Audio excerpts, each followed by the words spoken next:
Foli ani tanuli an b'a ɲɛsin an filɛbaw ma ni tuma in na maa minnu bɛ ne y'a sɔrɔ olu bɛ ka an filɛ nin waati na an bɛ foli di aw bɛɛ lajɛlen ma bi an ye wele bila maa min ma an ka jɛmukan kɛnɛ kan ni o ye la grande voix du Mali awa o tɛ maa wɛrɛ o ye Amadu Goyita de ye Amadu Goyita n'i y'ale ko fɔ maa ma falenba don an ka jamana kɔnɔ Amadu Goyita bi an bɛna ka na baro kɛ fɛn min kan o ye jamana yɛrɛ kɔnɔna a kibaruya an m'an da don o la kɛrɛnkɛrɛnnenya na min ye an ka jamana premier ministre taama dɔ kɛ ka taa min ye diɲɛ ka kelenya tɔnba olu ɲɛkɔrɔ a ka taama min filɛ nin ye ni o ye assemblée générale de l'ONU a kɛnɛ kan a ye kuma caman fɔ a ka discours kɔnɔna la discours min bi ni maa caman ye tɛgɛrɛ fɔ a la alors discours min ni Choguel Kokala Mayiga ye a kɛ ale Amadu Goyita yɛrɛ ka faamuyata ye mun y'a kan discours yɛrɛ fana kɔfɛ nafa jumɛn bɛ se ka y'a la walima kɔlɔlɔ jumɛn bɛ se ka ye a discours la an bɛna baro kɛ ninnu de kan bi Amadu Goyita i ni yan tuma aba ne wula awa i ye yelen kura ye o ɲɛmaa fana PS yelen kura effectivement awa Amadu Goyita min ye an ka jamana premier ministre ye taama kɛ ka taa awa min ye États-Unis jamana kan New York kɛrɛnkɛrɛnnenya na diɲɛ ka kelenya tɔnba ka lasigili 76 n'a tun bɛ yen min kɛnɛ kan ni a da magara Maliko kisaw la awa e yɛrɛ premier ministre ka kɔrɔfɔ i y'a faamuya cogo jumɛn na Jiga Bakari n b'i fo k'i waleɲuman dɔn ani i ka équipe an ka radio lamɛnnikɛlaw k'u bɛɛ fo k'u bɛɛ waleɲuman dɔn ani réseaux sociaux minnu b'a lajɛ k'a fɔ k'an tilela hɛrɛ la Ala k'an si hɛrɛ la Ala kana ni basigi an ka jamana kɔnɔ Ala kana ni bɛɛ an ka jamana kɔnɔ i y'a fɔ cogo min na samedi tɛmɛnen an ka jamana premier ministre n'o ye Choguel Kokala Mayiga ye a kumana Mali tɔgɔ la Nations Unies ka tribune na bamananw ko ani jugu ye zonzan ye a fɔ k'a tulo ka ca bɛɛ b'a dɔn ne ni Choguel an ka kow taabolo tɛ kelen an ka politiki kɛlɛ an tɛ hakilina kelen kan mais tiɲɛ yɛrɛ la a ye min fɔ a ye discours min k'a don a ye a yira ko maliyɛn don a y'a yira fana k'an ka jamana n'a fɔra tuma min na dimi man kan k'an k'a fɔ diɲɛmɔgɔ ye diɲɛmɔgɔ k'a dɔn a y'o kɛ n b'a fɔ tubabukan na il a fait un discours patriotique un discours courageux un discours engagé parce que dimi man kan ni ye maliyɛn 100 ta 95 a y'olu hakilina fɔ n b'o fɔ mun na i b'a dɔn gɛlɛya b'an kan nin y'a san 9 c'est depuis 2012 n'a daminɛna o kɔfɛ diɲɛ wulila ka n'an dɛmɛ diɲɛ ka dɛmɛ kɔnɔna na Nations Unies b'o la Union européenne b'o la France b'o la G5 Sahel fana an yɛrɛ faralen ɲɔgɔn kan an jamana 5 bon o dɛmɛ don n'o nana o kan ka na ni fiɲɛbɔda ye o kan ka na ni lafiya ye an ka jamana kɔnɔ o kan ka na ni fɛn ye an n'an ma se ka fɛn di an ka jamanadenw ma an ka jamanadenw ka se ka balo sigiyɔrɔw la lafiya kɔnɔ basigi kɔnɔ mais malheureusement an bɛ kɛlɛ min na a kɛlɛ ma nɔgɔ o ye tiɲɛ ye mais a gɛlɛya ni min ma fara kan o ma bɔ a la donc n'an b'o kɔnɔ ka kan k'a fɔ diɲɛ k'a mɛn parce que a fɔyɔrɔ ɲuman ye Nations Unies ye o ye diɲɛ bɛɛ faralen bɛ jɛkulu min na donc n bɛ se k'a fɔ Choguel a ye discours min kɛ discours ni a bɛ bɛn an ka réalitéw ma bi n'o ye gɛlɛya minnu fɔ a kɔnɔna na a ye laɲini min fana kɛ k'a fɔ an bɛ yɔrɔ min na bi a b'a ɲini an bɛ ka jamana bɛ ka hakili jakabɔ parce que a ye kuma min fɔ a bɛ fɔ o ma ko question de souveraineté don ani des questions de responsabilité donc n'o ye transition ɲɛmɔgɔw ye olu bɛ se ka hakilina fana kɛ cogo min na pour que an bɛ se ka dɔ fara an teriw kan cogo min na hali bi parce que an bɛ diɲɛ min kɔnɔ bi diɲɛ kɛ bɛ dugu kelen de terrorisme kɛlɛ a tɛ Mali dɔrɔn la a bɛ diɲɛ bɛɛ de la bi diɲɛ fan bɛɛ a bɛ yen de a kɛlɛli ma nɔgɔn donc teri minnu b'an bolo olu se kɛra min ye u y'o kɛ an bɛ se ka dɔ fara an teriw kan cogo jumɛn donc je crois que a y'o de kɛ an b'a fɔ a la an b'a ɲini Ala fɛ dɔrɔn a kana kɛ kuma dɔrɔn ye an b'a ɲini Ala fɛ fana hakilina minnu b'a kɔnɔna na a ka kɛ hakilina ye min bɛna ni basigi an ka jamana kɔnɔ a ka kɛ hakilina ye min b'a to jugu minnu b'an na parce que n bɛ deli k'a fɔ n ka interview senfɛ n ko politiki kɛlɛ la anw ye adversaire ye mais an tɛ ennemi ye an tɛ ɲɔgɔn jugu ye an bɛ se k'a fɔ jugu kelen min b'an ka jamana kɔnɔ bi o ye mɔgɔ minnu bannen don bi basigi kana an ka jamana kɔnɔ mɔgɔ minnu bɛ k'an ka an baden minnu bɛ ɲɔnɔ office Niger la n'u bɛ ka tasuma dɔw bi u ka malo la n'u bɛ k'u bali ka taa sɛnɛ kɛ mɔgɔ minnu bɛ ka an balimaw faga centre fana na Mopti ka taa se fo nord la bref minnu sigi nana jamana nin kɔnɔ jamana min ye jamana kɔrɔ ye jamana min badenya bɛ yen sinjiya bɛ yen sinankunya bɛ yen jamukunda sinankunya bɛ yen siya kunda sinankunya bɛ yen furukunda jamana min fana diinɛ min an ye silamɛw de ye kɛmɛ o kɛmɛ n'i y'a ta an bɛ taa fo 95 la silamɛ na mais diinɛ tɔw fana bɛ yen chrétienw bɛ yen minnu fana tɛ foyi la mais diinɛ kɛlɛ ma deli ka wuli an fɛ yen nɔ an bɛ diinɛ min fana kɛ Ala y'a fɔ cogo min na an b'a kɛ ten donc olu de y'an jugu ye donc a ka laɲini kɔnɔna na k'a fɔ o kɛlɛ min bɛ yen a b'a ɲini Ala ka se ka se d'an ma diɲɛ k'an faamuya diɲɛ ka fara an kan pour que an bɛ se k'o kɛlɛ kɛ donc vraiment an b'a fo la. Alors mais Sogɛl n'i y'a ka kɔrɔfɔw jateminɛ ko Faransi jamana ko u y'an to en plein vol ka u cuni Mali ye ko sabu u ye décision mun ta a kɛra kɔngileman de ye n'i y'a jateminɛ diɲɛ ka tilenya tɔnba ONU Mali ani Faransi jamana bolo dilen tun bɛ ɲɔgɔn ma kojugukɛla kulu kɛlɛli la nka Faransi jamana nana ka na hakilila ta ka déclaration ye ka fɔ k'u bɛna u ka force barika ninnu k'u bɛna maa caman bɔ a la ka taa n'olu ye awa o kuma min fɔra a y'a jira k'a fɔ ko janfa kɛra fa dɔ fɛ ka don Mali ma e b'o faamu cogo di? Bon, je ne suis pas dans les secrets de Dieu. Mais je sais qu'il faudra qu'il faut effectivement, avec Watinibon,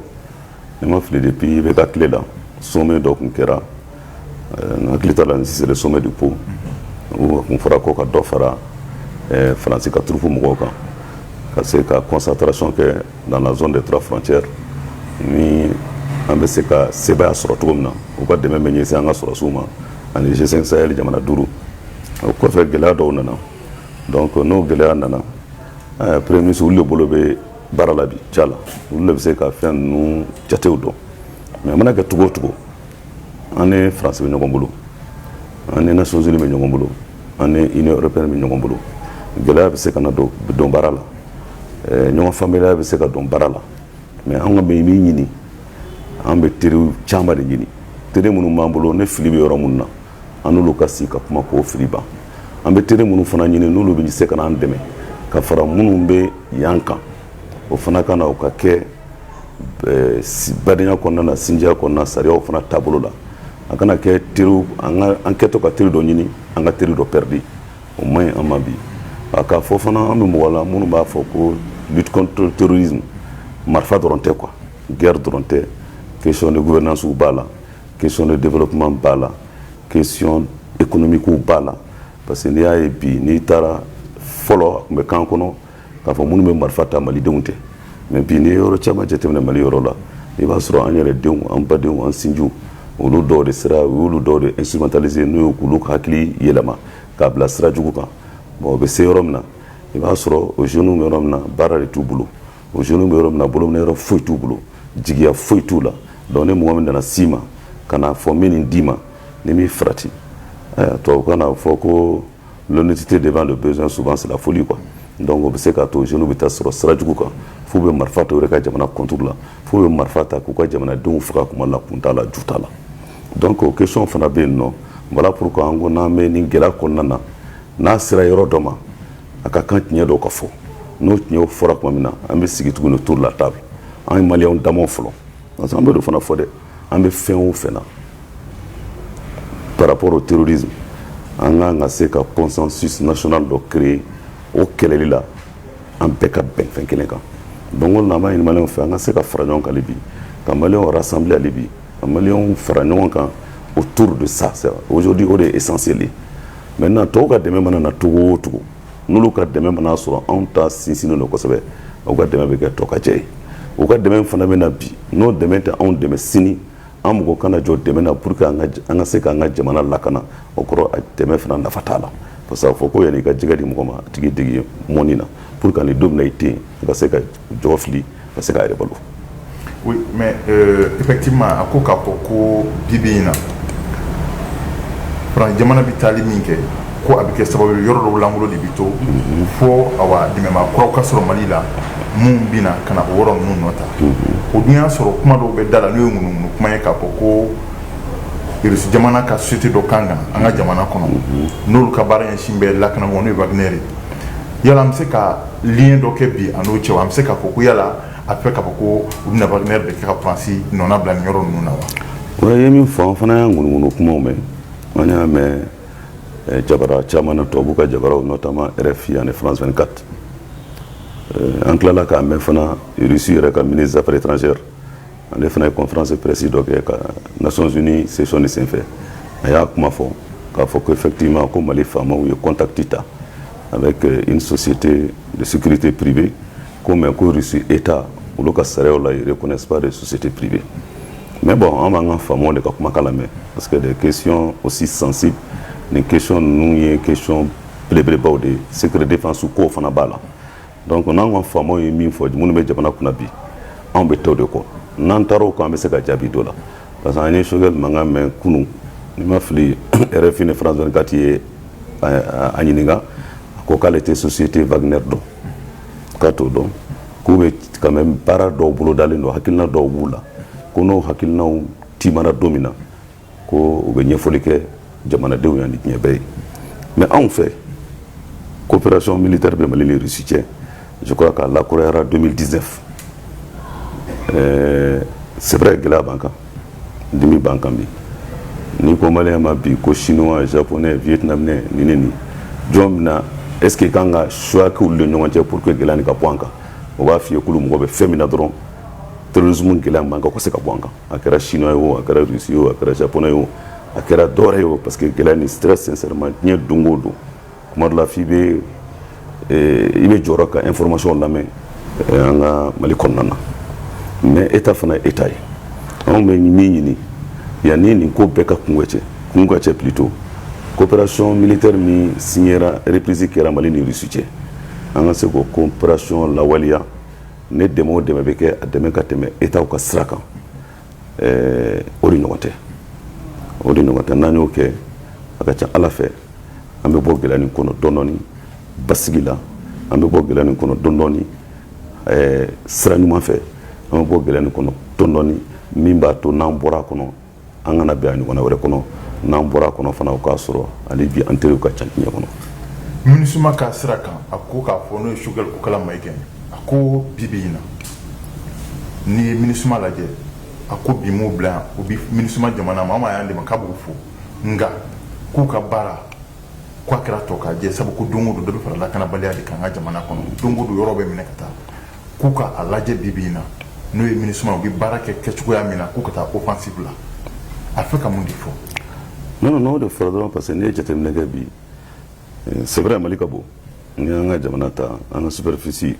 ta 1,241,000 km² an tɛ jamanaden ye mais o n'a ta bɛɛ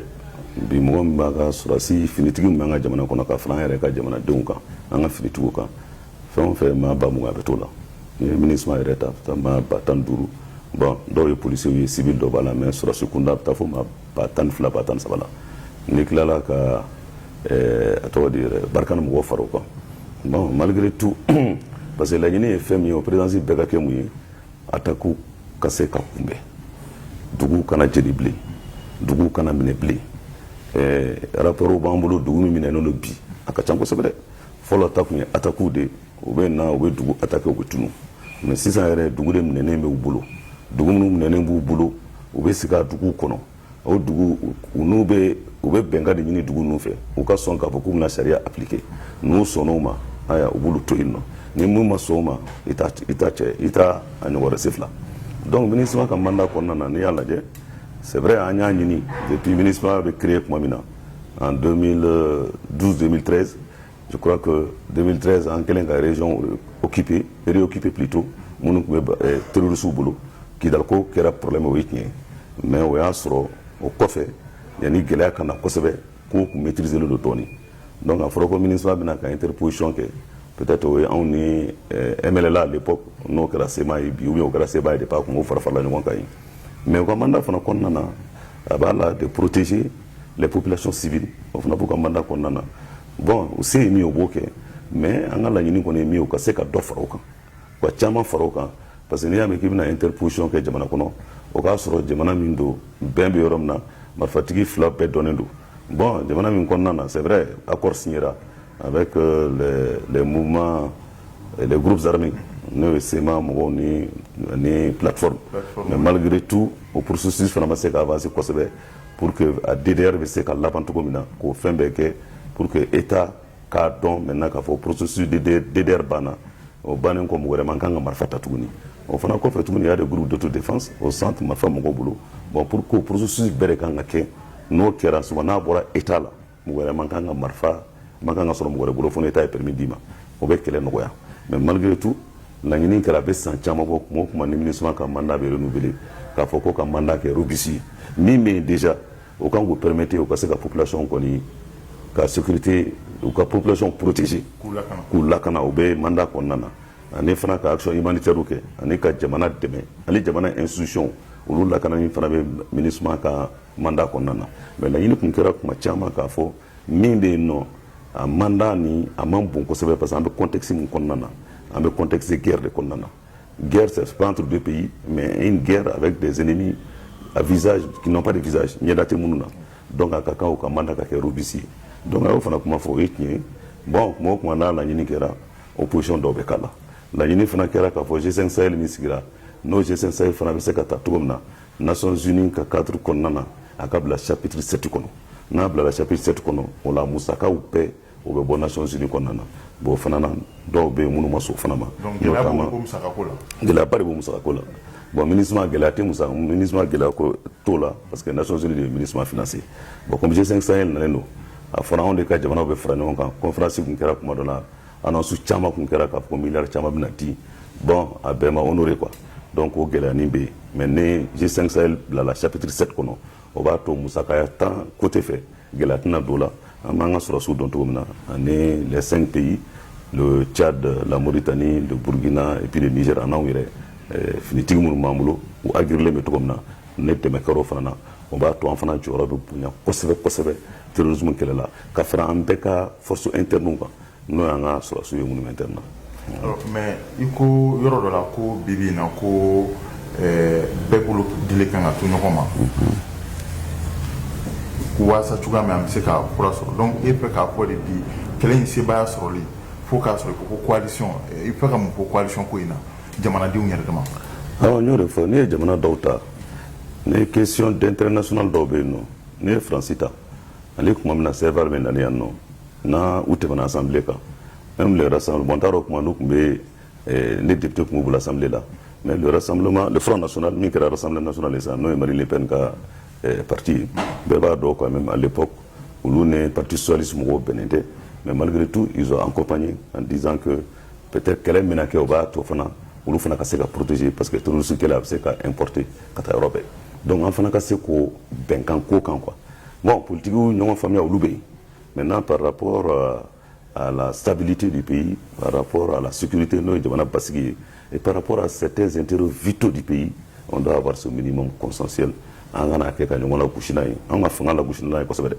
an ka fanga dɔw yɛrɛ tun bɛ sigi kuma dɔ la ni attaque kɛra ne mɔgɔ min tanyana kuma bigi ni papier b'u bolo u b'o sɛbɛnni kɛ u bɛ to k'o kumaw fɔ a b'u ka hakili la ko n'o kumaw fɔra o ye ka fanga lagosi de ye or o kumaw fɔlen o ye ka terroristes de ka propagande kɛ o ye ka fana i ka jamana de affaiblir a bɛ na bi ka kojugukɛlaw de i bɛ ka kojugukɛlaw de majamu parce que foyi man di olu yɛrɛ ye o kɔ i b'a dɔn olu ka majamunu bɛɛ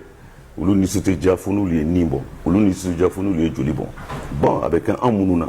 a bɛ kɛ mɔgɔ minnu bɛ faga yen militant tɛ opposition militant tɛ majorité maliyɛnw de don minnu bɛ min ɲini ala fɛ dɔrɔn ka se ka balo ka yɔrɔ la basigi la donc an ka bɔ o dɔw kɔnɔna na n'an bɔra o kɔnɔna na o b'a to an ka jamana parce que hali bɛ fanga ɲini k'i bɛ fanga ɲini o b'a sɔrɔ jamana bɛ yen dɛ jamana bɛ yɔrɔ min na sisan gɛlɛya bɛ yen nɔ gɛlɛya bɛ yen mais ensemble n'an farala ɲɔgɔn kan an bɛ se ka gɛlɛya wuli. monsieur le ministre nin discours min kɛra Choguel Kola Mayiga fɛ diɲɛ ka tɔnba ka kɛnɛ kan a nafa bɛ se ka kɛ mun ye ni nafa b'a la walima ni kɔlɔlɔ b'a la kɔlɔlɔ bɛ se ka kɛ mun ye Choguel ye discours min kɛ. oui nafa min b'a la dɔrɔn o ye discours min kɛra malidenw ka fara ɲɔgɔn kan an ka partenaire kɔrɔlen minnu bɛ yan nɔ minnu b'an fɛ yan déjà parce que an kana ɲinɛ o fana kɔ dɛ an bɛ tasibila kɛ an ka sɔrɔsi minnu tanyana civil minnu tanyana u tanyana faso kɛnɛ kan ala k'u dayɔrɔ sumaya an k'a dɔn fana k'a fɔ MINUSMA mɔgɔ caman fana tanyana MINUSMA tɛ dɔwɛrɛ ye tiɲɛ de don ne ye jateminɛ kɛ hali kuma dɔ la dɔw b'a fɔ ko an ka dugu dɔ jenina ko CEDEAO ye min fɔ u k'a dɔn k'a fɔ MINUSMA kɔnɔna na